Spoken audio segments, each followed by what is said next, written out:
All right.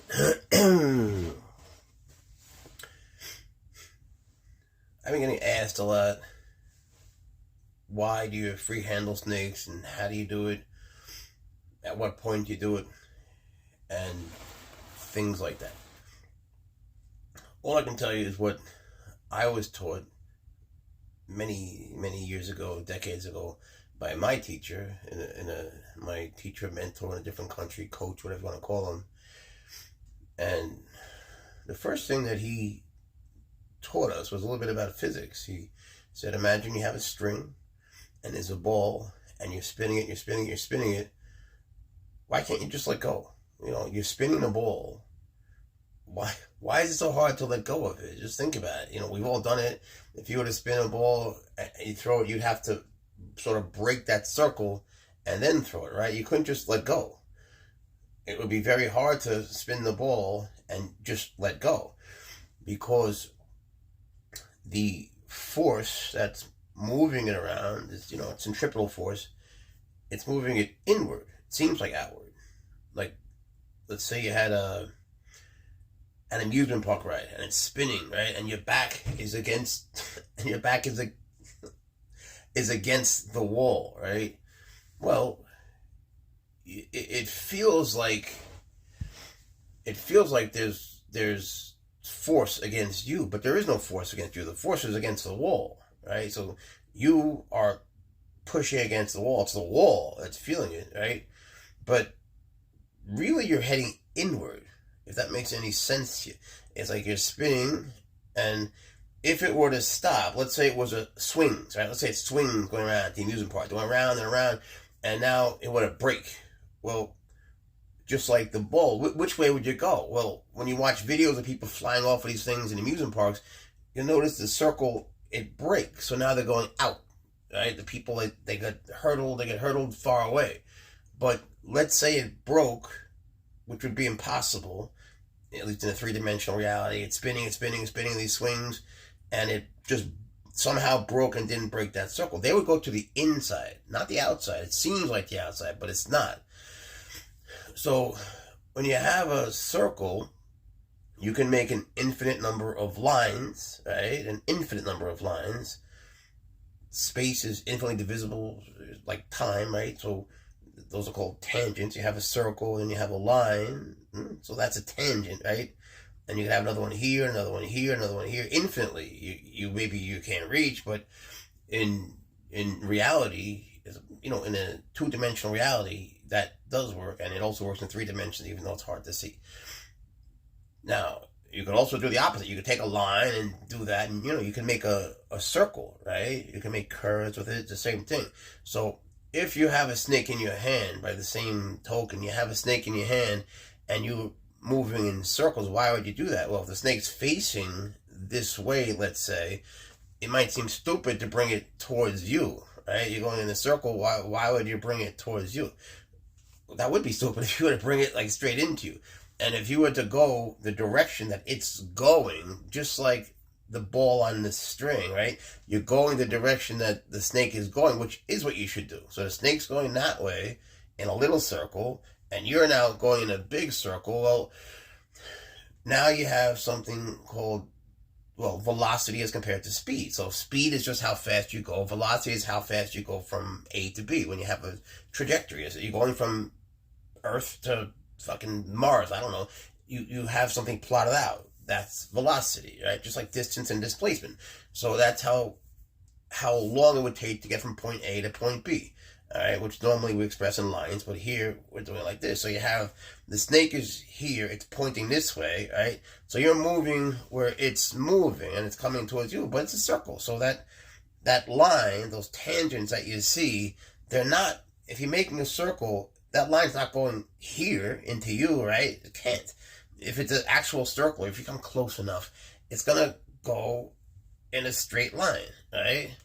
Now, the head is here. It can't just bite you down unless you're a moron and you have too much of the snake here, right? So if more than 50% is over here and you're going in a circle, even a small circle, the way that its head is pointing, well, you're matching its velocity, right? Your hand is going as fast as as it is. And even though you couldn't let go of the ball in the middle, by the same token, you couldn't let go of the snake in the middle, because you are part of that centripetal force.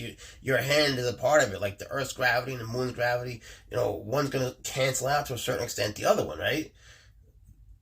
Why things can't go through the Earth, gravity, but then there's the actuality of Earth. So your hand is moving, the snake is moving. It's like when you have it, another amusement park ride where it goes around like, this one, and there's like little circles in it, like so you're going this way and that's doing the little circles, right? Well, are they going at the same speed? Well, these little things, they're making circles, but they're also going with the big one, right? So the little circles are going as fast as the big circle. Look at it that way. And you have these little tangents, these infinite number of tangents. So if something were to happen and it was just on paper, which I know sounds weird, everything would go inward. The centripetal force always goes inward. So when the things go flying outward, that's because something broke that circle, right? The thing broke, right? It physically broke. And so the little car things people are in, they went outward, right? But that's not centripetal force. It's instead of the tangents being at 90 degrees with the circles, now they open up, right? So things then have the appearance of going out. They are going out, but as a result of the force that was going in. So the force is going in, right? And then it opens up, and now it's not 90 degrees each time. Let's say it's 120, whatever, right? It breaks. Same thing when you're holding a snake. It seems like a unrelated theory, but it's not. It's the exact same thing. And when he explained it so well that, then I started to study it in school. It's just, if you're going this way and the snake is pointing its head this way, and now, they have coils, they're round, right? And so if the snake were to go towards you and you were just to go outside that circle a little bit, well, that will protect you. Always. It's a mathematical certainty. It's a physical certainty. If you were to have your hand here and the snake is here, and you were to just make a circle like that, and you had the snake on your hand physically, well, of course it could bite you. But if more than 50% of it is here, and you're moving, and there's centripetal force, so the snake is pointing this way, and you're taking it with you, all you would have to do is change the tangent from 90 degrees, right, to, say, 100, and now its head is out. So you have to think about the amusement park ride, just going back to that, breaking. So the force is always going inward. When you're doing this, the snake's mass and the energy is going inward. Like the formula of F subscript 2. You're going here, it's moving inward, right? But this is also moving. So the snake's not physically coming towards you because it's part of the centripetal force. Just like the ball that's on the string that's hard to let go of, or the amusement park ride that's going around, something has to break. So what you're doing, remember these infinite tangents, points, you're just finding one, right? So it's going around, you're going the way that it's facing, and you hit that tangent, and they're infinite. It is mathematically impossible for you to get bit. Now, is this helpful? I haven't the slightest idea.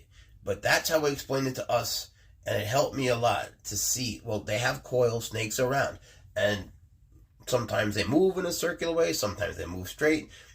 I'm not saying they move in circles. I'm saying that you have the snake and you are moving in a circle. It's pointing a certain way, so you're going in that way. You can't always do it perfectly, but you could sort of switch hands, and you get the idea of the difference between a two-dimensional reality and a three-dimensional reality. So you're moving, right? The snake is moving. You're now matching its velocity, not just the speed. You're going in the same direction. You're heading from point A to point B many times, right? As is it. So if it's hanging out here, right, you're here, and now there are these infinite number of tangents here, right? So the snake is being really pulled in. It seems out, but really it's in. That's why you can't just let go. But by the same token, it's going around. It can't go any more in from where it is. It would have to have another force acting upon it, like Newton's first law, right? An object remains at rest unless acted upon by an outside force. So you're here, right? It's moving. It would have to have something like a race car. When the race car is going around and around, and suddenly it's like this. It's like benched, whatever they call it. It's like that. Now you have gravity and friction and traction that are, the outside forces. There would have to be an outside force. Like you'd have to bang into this thing, like I banged my head before. That would change it, but that would get you bit. But if you just consider the circle and the centripetal force going inward, the fact that it only goes outward when it breaks, you'll see the snake is going with you in that circle, right? It's going with you. But remember that at least 50%, let's say, should be here, right? You had the hook, you replace the hook with just your hand. You're going in the circle. So you have this hand here, you have this hand here. You're making essentially a circle, or at least a curve, right? You're making the circle. Now, if you want to let go of this hand, you could see, just as a better example, if you were to move, let's just say the snake would have stayed. I get it. Let's just say it would have stayed. Maybe it wouldn't stay, because you'd have to stop. But pretend you didn't, and you're going around and around. Well, the snake is being pushed inward, but it's already as far in as it can go, right? So if you were to throw it, bad idea, you would have to break that circle, right? But if you don't do that, it can't go inward unless it changes direction. If it changes direction and you follow it, well, even though, like, if it's coming towards me now, it would seem impossible. If you were able to switch hands, it would be physically impossible for it to bite you. So I know these are abstractions and they seem unhelpful, but if you just consider it as a starting point, if you just start to think about it, if you move your hand in a circle, right, there are these axes that form tangents, no? And the energy is going inward, even though it feels outward, like you're falling against the amusement park ride. No, it's really, if it were to break, everything would go inward, right? So here's your snake, it's out here, excuse me, you're going in circles. Even if it's not fast, it doesn't matter, right? It's going around the outside part of, here's the snake, here's its fangs, it's out here, right? It is part already, because the mass is here and here, it's part of the inward motion. All right, unless you were to break that circle and the tangent would have changed. So if you're here and now you were to say go out like a loop, yeah, well then it can go out, and that can work to your advantage also, right? Because you might want it to go farther away. So you're in a circle, you're going the direction that it's going. You imagine these tangents everywhere, they're infinite. Just start to imagine them, right? And notice when you hold the snake, start with a garter snake or some non-venomous thing. You're going round and round, right? Watch what happens. Make sure it's halfway here. Watch what happens. Go the direction it's going, and then extend the circle a little bit. That's the only way to really understand, by doing it. You make a circle, the snake's half here, right? Make a circle, follow the direction it's going. So it's going this way, you're going this way. Boom, boom, boom, boom. You're going this way, boom, boom, boom, right? And now, go a little bit outside the circle, and just watch what happens. That's the beginning. I'll be back with a part 2 to this, but you need to sort of practice, think about what I'm saying. I hope it makes some sense. I know that I'm not the world's greatest explainer. And then think about the feeling of when you're doing it. You don't have to make giant circles. You're not going to hurt the snake. You're just going to make little circles and follow its head. Right? Just follow its head. Even if it comes on to the other hand, that's okay. It won't matter at all, because, circles it's perfect. Right? Math is perfect. So you're going in circles in an imperfect way, because we're in a physical 3-dimensional reality. You're going in the circle. It's going to be hanging out here, right? Boom, boom, boom, boom, boom. And then extend the circle a little bit and see if there's a point when the snake can't bite you. At what point is that? Right? That's my one question. You're here, you're making a circle, the snake is hanging out, right? Whether it's one hand or two, it doesn't matter. Boom, boom, boom. All right. Can it bite you now? Can it? And if you extend out that circle, can it bite you more or bite you less? Based on what I said. So if I didn't explain it well, I'm sorry. But if you try it, that will be the best explanation you can have. So think about it, and then try it, and then I'll try to explain a bit more about what I'm doing. I'm not randomly just grabbing snakes at all. And it's not all based just on an appreciation or understanding of the idiosyncrasies of snake behavior. It's based on something far more. It's based on physics, and it's based on mathematics, what it should be, right? And as long as you're bearing in mind these realities, there comes a point when it'll never be perfect in 3 dimensions, but there comes a point where you can sort of feel a moment when it can't bite you. It just can't. It's not possible, no matter what. And you sort of find that because, you find a way to make a not perfect circle, but you come close as best you can, and you'll feel something happen. Then extend it out, make an oval, and watch what happens. Before you say it's crazy, just try it, and make your snake a little dizzy. It's the best way I could put it. Oh shit, Larry just woke up. He was interested in that. All right, good luck with that. Thank you for watching. Look, I tried to make a video of an example of my spinning something. This is in a circle, and this would be in a circle on top of it. But watch what happens. That happens. I can't do it because I spin it in a circle, and then this cat that shows up. The cat shows up. So how the fuck am I supposed to do it? Look, I tell you, he's a good boy. He's a good boy. He's a little crazy, but we all love him. Swagger's the cat. Come here. Come here. All right, there goes my example. Look, I tried. I did my best. So if you don't like my examples, at least you get to see Swagger as a cat. He's a good boy, and he's very attuned to his toys. Sometimes I think he's gonna land on me. Sometimes he does land on me. One more thing: when you do the thing with the snake and you're going around, I didn't say this. Don't use a big snake, right? Just imagine a little tiny snake, like whatnot, right? Have a little snake and have its head over here, and so you're doing it so you can get a better idea. Then we're gonna move on. I can't go to fucking Z without A. So we start with A. I know it's hard to make circles toward you. I know that the snake will seem like it's coming towards you. None of that's gonna happen, right? So you have a little snake, and you go around like that, and maybe its head goes to your wrist a little bit. Maybe it goes out here. You're making circles. You extend the circle. Watch what happens. Do what I said before, all right? And Swaggers.